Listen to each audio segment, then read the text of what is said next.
আজ চন্দ্রগ্রহণ। গ্রহণের সময় খাওয়া যায়? শাস্ত্র কি বলছে, বিজ্ঞান কি বলছে? নমস্কার বন্ধুরা, আজ আমরা আলোচনা করব একটি গুরুত্বপূর্ণ বিষয়, চন্দ্রগ্রহণের সময় খাওয়া যায় কি? খেলে কি অমঙ্গল হয়?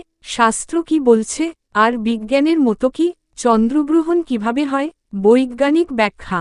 চন্দ্রগ্রহণ হয় যখন পৃথিবী সূর্য ও চাঁদের মাঝখানে এসে চাঁদের উপর ছায়া ফেলে। এই জ্যোতির্বৈজ্ঞানিক ঘটনা সম্পূর্ণ প্রাকৃতিক। নাসা এর মতে, এটি পৃথিবী, সূর্য ও চাঁদের নির্দিষ্ট অবস্থানের ফল। এতে কোনো অতিপ্রাকৃত শক্তি কাজ করে না। শাস্ত্র কি বলছে? হিন্দু শাস্ত্র ও পুরাণে গ্রহণকে বিশেষ আধ্যাত্মিক সময় হিসেবে দেখা হয়। স্কন্দ পুরাণ ও গরুড় পুরাণে উল্লেখ আছে, গ্রহণের সময় খাদ্য গ্রহণ না করে জপ, ধ্যান ও ঈশ্বরস্মরণ করা উত্তম। পুরাণ মতে, রাহু ও কেতুর গ্রাসের কারণে গ্রহণ হয়, এটি মূলত পৌরাণিক ব্যাখ্যা। তাই অনেকেই বিশ্বাস করেন গ্রহণকালে রান্না বা খাওয়া উচিত নয়। বিশেষ করে গর্ভবতী মহিলাদের সতর্ক থাকার কথা বলা হয়েছে। অনেক পরিবারে আজও গ্রহণের আগে রান্না বন্ধ রাখা হয় এবং খাবারে তুলসী পাতা দেওয়া হয়, এটি শাস্ত্রীয় প্রথা। বিজ্ঞান কি বলছে? বিজ্ঞান বলছে, চন্দ্রগ্রহণের সময় খাবার খেলে শরীরের কোনো ক্ষতি হয় না। গ্রহণের আলো বা ছায়া খাবারকে বিষাক্ত করে না।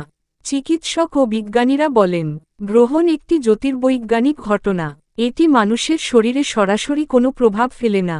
খাবার খেলে কোনো রোগ হয় না। তবে আগেকার দিনে আলো কমে যাওয়া ও স্বাস্থ্যবিধির অভাবে খাবার নষ্ট হতে পারত, সেই কারণেই হয়তো সতর্ক প্রচলিত হয়েছিল। তাহলে কি করবেন? আপনি যদি শাস্ত্র মানেন ও আধ্যাত্মিক বিশ্বাসে আস্থা রাখেন, তাহলে উপবাস বা জপ ধ্যান করতে পারেন। আপনি যদি বিজ্ঞানকে মানেন, তাহলে স্বাভাবিকভাবে খেতে পারেন, কোনো সমস্যা নেই।